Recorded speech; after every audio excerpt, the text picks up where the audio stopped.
Hello friends, welcome back to my channel Mahi's world. ఇవాళ మనం Andaman and Nicobar ఐలాండ్స్లో ఉన్న కాలాపాని అంటే సెల్యులార్ జైల్ గురించి కొన్ని విశేషాలు తెలుసుకుందాం.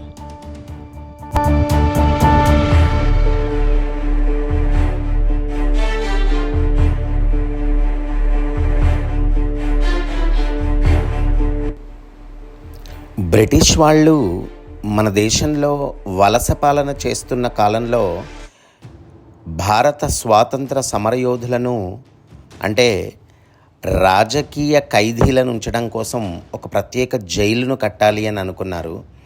అలా 1896లో ఈ జైలు నిర్మాణం స్టార్ట్ అయ్యి 1906లో కట్టడం పూర్తయిందన్నమాట. ఈ జైలుని కాలాపాని అని పిలవడానికి ముఖ్య కారణం ఏంటంటే, ఈ జైలు చుట్టూ ఎటు చూసినా సముద్రపు నీరే. అలాగే కాలా అంటే నలుపు అనే పదం జనరల్గా చావుకు సంబంధించిన ప్రస్తావన వచ్చినప్పుడు వాడేవాళ్ళు అన్నమాట. అంటే ఈ జైల్లో ఒకసారి పడితే ఇంకా వాళ్ళు తప్పించుకోవడం అనేది అసాధ్యం అన్నమాట.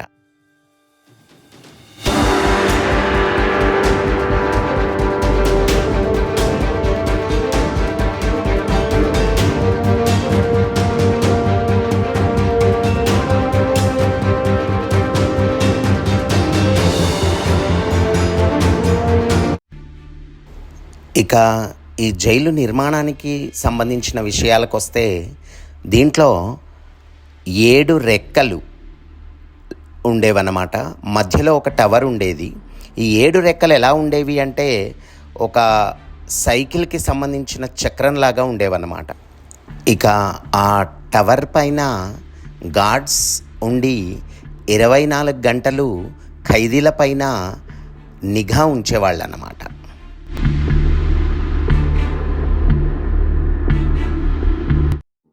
ఇక ప్రతి రెక్కలో 3 ఫ్లోర్స్ ఉండేవి. ఈ ఫ్లోర్స్ ఎలా డిజైన్ చేశారు అంటే, ఒక సెల్కి సంబంధించిన ముఖ భాగం ఇంకో సెల్కి సంబంధించినటువంటి వెనక భాగాన్ని చూసేదన్నమాట. సో ఇలా చేయడం వల్ల ఏంటంటే, ఖైదీలు ఒకరితో ఒకరు కాంటాక్ట్లోకి రాకుండా ఉంచొచ్చు అన్నమాట. ఇక ఈ జైల్లో 696 సెల్స్ ఉండేవన్నమాట. ప్రతి సెల్ని పరిశీలిస్తే 14.8 ఫీట్ ఇంటూ 8.9 ఫీట్ డైమెన్షన్లో ఉండేది. అలాగే ఒక వెంటిలేటర్ 9.8 ఫీట్ పైన ఉండేదన్నమాట. ఇక ఈ సెల్స్కి వేసినటువంటి తాళాలు ఎలా ఉండేవి అంటే, గొళ్ళాన్ని అందుకోవడం ఖైదీలకు దాదాపు అసాధ్యమనే చెప్పుకోవాలి.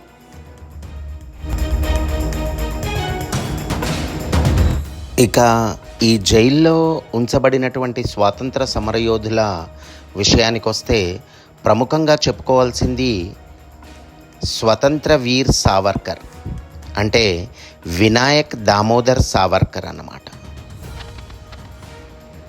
వీర్ సావర్కర్ 28 మే 1883లో మహారాష్ట్రలోని నాసిక్ దగ్గరలో ఉన్న భాగూర్ అనే గ్రామంలో ఒక మరాఠీ చిత్పవన్ బ్రాహ్మణ కుటుంబంలో జన్మించడం జరిగింది. వీర్ సావర్కర్ హిందూ మహాసభలో చేరి హిందుత్వ అనే పదాన్ని అత్యంత ప్రాచుర్యంలోకి తీసుకొచ్చిన వ్యక్తిగా చెప్పబడతారు. వీర్ సావర్కర్ లండన్లో న్యాయ విద్యను అభ్యసిస్తున్న సమయంలో ఇండియా హౌస్ అనే ఒక రెవల్యూషనరీ గ్రూప్తో ఉన్న సంబంధాల కారణంగా 1910లో అరెస్ట్ కావడం జరిగింది. అలా అరెస్ట్ అయిన సావర్కర్ని ఇండియాకు తీసుకొస్తున్న సందర్భంలోనే ఎస్ఎస్ మోరియా అనే ఒక స్టీమర్లో తీసుకురావడం జరిగింది. ఆ స్టీమర్ నుండి అతను మార్సిలస్ పోర్ట్కు దగ్గరలో సముద్రంలోకి దూకడం జరిగిందనమాట. అలా దూకి అతను ఈదుకుంటూ సముద్రపు ఒడ్డున చేరేసరికి ఫ్రెంచ్ వారికి పట్టుబడడం జరిగింది. అలా పట్టుబడిన వీర్ సావర్కర్ని వాళ్ళు మళ్ళీ బ్రిటిష్ గవర్నమెంట్కి అప్పగించినప్పుడు 4th జూలై 1911లో ఈ అండమాన్ జైలుకు తీసుకొచ్చి ఇదే గదిలో వీర్ సావర్కర్ గారిని ఉంచడం జరిగిందన్నమాట.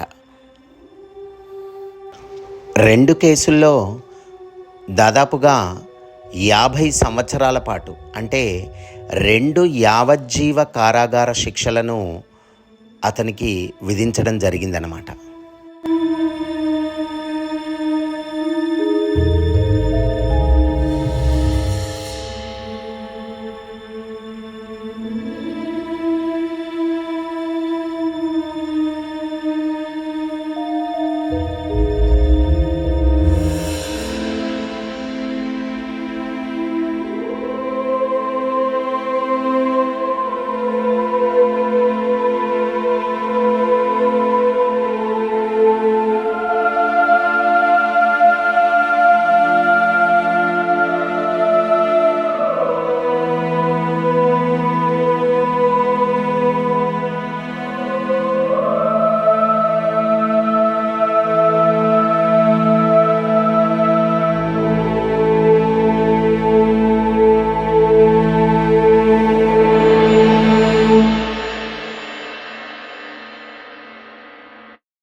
ఈ అండమాన్ జైల్లో ఖైదీలకు వేసే శిక్షను సజాయే కాలాపాని, అంటే బ్లాక్ వాటర్ పనిష్మెంట్ అనేవాళ్ళు అన్నమాట.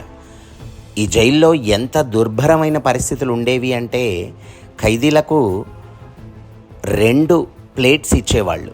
ఒక ప్లేట్ ఏమో భోజనం చేయడానికి, రెండో ప్లేట్ని యాక్చువల్గా వాళ్లకు ఇచ్చినటువంటి సెల్స్లో టాయిలెట్ సౌకర్యం ఉండేది కాదు. కాబట్టి ఆ టాయిలెట్ కోసం వాడుకోవడానికని రెండో ప్లేట్ని ఇచ్చేవాళ్ళు అన్నమాట.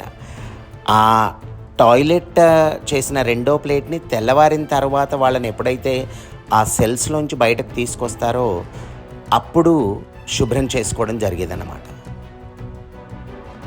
ప్రతిరోజు తెల్లవారుజామున ఆ ఖైదీలను సెల్స్ నుండి బయటకు తీసుకొచ్చి కఠినమైన శిక్షలను విధించేవాళ్ళు అన్నమాట. అందులో ముఖ్యంగా చెప్పుకోదగ్గది కొబ్బరికాయల నుండి ఆయిల్ని తీయడం.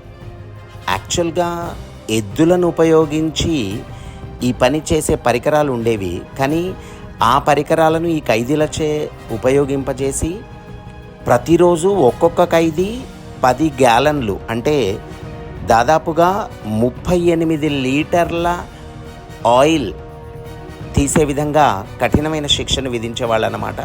ఒకవేళ ఇవ్వలేకపోతే వారికి ఆ రోజు ఫుడ్ ఉండేది లేదన్నమాట. ఇంత చేసినా పోనీ వాళ్ళకేమన్నా మంచి ఫుడ్ పెట్టేవాళ్ళ అంటే లేదు. పురుగులు, కీటకాలతో కూడినటువంటి దరిద్రమైన ఫుడ్ పెట్టేవాళ్ళు అన్నమాట. అందుకే చాలామంది ఇలాంటి బాధలు తట్టుకోలేక అక్కడే ప్రాణాలు వదిలేసేవాళ్ళు. అయితే పని చేస్తూ కానీ, లేదంటే ఇలా పురుగులు పడ్డ ఆహారాన్ని తినడం వల్ల కానీ, లేదా కొన్ని రకాల రోగాలు అంటే టైఫాయిడ్, మలేరియా లాంటివి రావడం వల్ల కానీ అక్కడే చనిపోయేవారన్నమాట. ఇంకా డయేరియా వల్ల కూడా చాలామంది చనిపోయేవాళ్ళు అన్నమాట.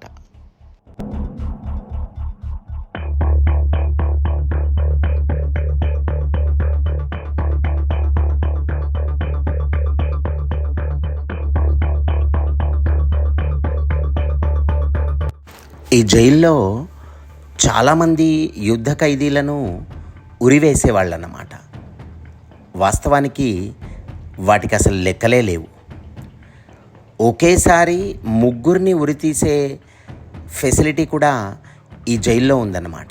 అయితే ఈ ఉరితీసే ప్రదేశం వీర్ సావర్కర్ ఉన్న సెల్కి చాలా దగ్గరగా ఉండడం వల్ల దానికి సంబంధించినటువంటి ప్రభావం వీర్ సావర్కర్ పైన చాలా ఉండేదన్నమాట. అందుకని తన జీవితం కూడా అలాగే ఈ జైల్లోనే వృధా అయిపోతుంది, భారతదేశ స్వాతంత్ర సమరంలో తాను పాల్గొనలేకపోతున్నాను అన్న ఉద్దేశంతో బ్రిటిష్ అధికారులకు వరుసగా మెర్సీ పెటిషన్స్ అంటే క్షమాభిక్ష పెట్టాలని ఉత్తరాలు రాసేవారన్నమాట. అయితే దీనికి సంబంధించే కొంతమంది వీర్ సావర్కర్ని ద్రోహి అని కూడా అంటూ ఉంటారు. అంటే తనని జైలు నుంచి విడుదల చేయమని బ్రిటిష్ అధికారులను వేడుకోవడం కొంతమందికి నచ్చేది కాదు. అయితే దీని గురించి వీర్ సావర్కర్ ఏమనేవారంటే, ఈ క్షమాభిక్ష కోరడం అనేది కూడా నేను చేస్తున్న యుద్ధంలో ఒక భాగమే, ఇది రణనీతి మాత్రమే అనేవాళ్ళన్నమాట. ఇలా క్షమాభిక్ష పిటిషన్లు పెట్టడానికి మరో ముఖ్య కారణం ఏంటంటే వీర్ సావర్కర్ గారిని ఉంచినటువంటి జైలు పరిస్థితులు. ఇతర నాయకులైనటువంటి గాంధీ, నెహ్రూ వంటి వారిని అఫ్కోర్స్ జైళ్ళలో ఉంచడం జరిగింది, కానీ ఇంత దుర్భరమైన పరిస్థితులు ఉండేవి కాదన్నమాట. సో బయటకు వస్తే ఇంకా బాగా యుద్ధంలో పాల్గొనొచ్చు అన్న ఒకే ఒక ఉద్దేశంతో వీర్ సావర్కర్ క్షమాభిక్ష పిటిషన్లను పెట్టేవాళ్ళన్నమాట. అలా వరుసగా క్షమాభిక్ష పిటిషన్లు రాస్తున్న క్రమంలోనే చివరగా 1921లో వీర్ సావర్కర్ గారిని అండమాన్ జైలు నుండి విడుదల చేయడం జరిగిందన్నమాట. వీర్ సావర్కర్ గారు దాదాపుగా 27 ఏళ్ల జైలు జీవితాన్ని గడపడం జరిగింది.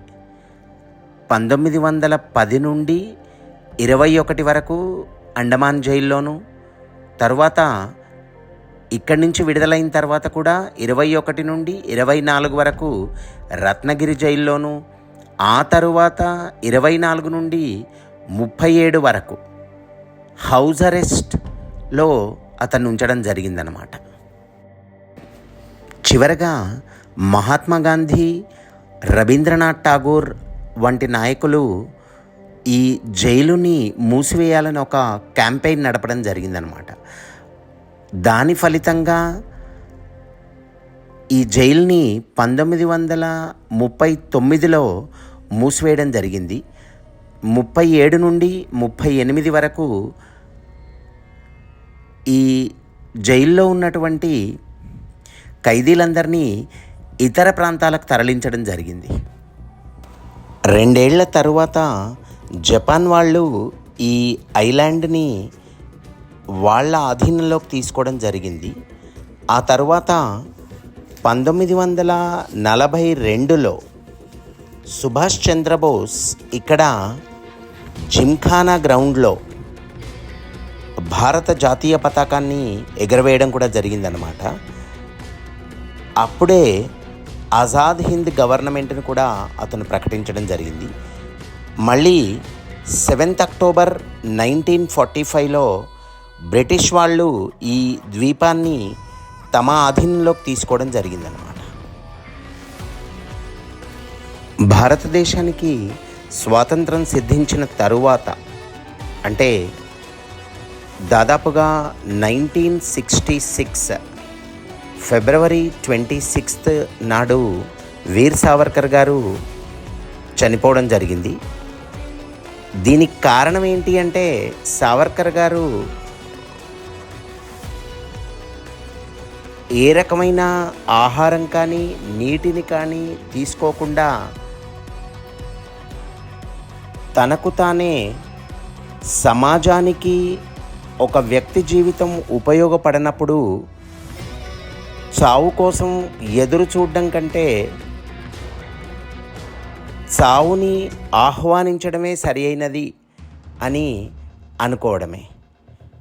ఇంకో విషయం ఏంటంటే, దీన్ని సావర్కర్ ఆత్మహత్య అని కాకుండా ఆత్మార్పణ అని అనడం జరిగిందనమాట. ఈ సెల్యులార్ జైల్ని 11 ఫిబ్రవరి 1979 నాడు అప్పటి ప్రధాని మొరార్జీ దేశాయ్ గారు జాతీయ స్మారక చిహ్నంగా ప్రకటించడం జరిగింది. ఇక ఈ అండమాన్ జైల్లో ఇప్పుడు ఒక లైట్ అండ్ సౌండ్ షోని ప్రదర్శిస్తున్నారు. దాంట్లో అండమాన్ జైల్లో ఆ రోజుల్లో ఉన్నటువంటి పరిస్థితులను కళ్ళకు కట్టినట్టుగా చూపించడం జరుగుతుందన్నమాట.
ఈ జైలుని నిర్మించినప్పుడు మొదట్లో ఉన్న 7 రెక్కల్లో 2 తొలగించి 1963లో 500 పడకల గోవింద్ బల్లభాయ్ పంత్ హాస్పిటల్ని ఏర్పాటు చేయడం జరిగిందన్నమాట.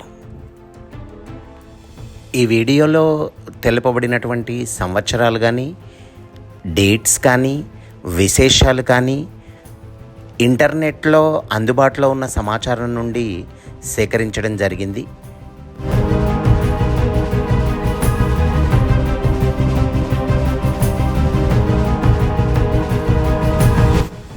Thanks for watching. ఈ వీడియో మీకు నచ్చినట్టయితే like, share and subscribe. Signing off, Mahesh జన్మంచి.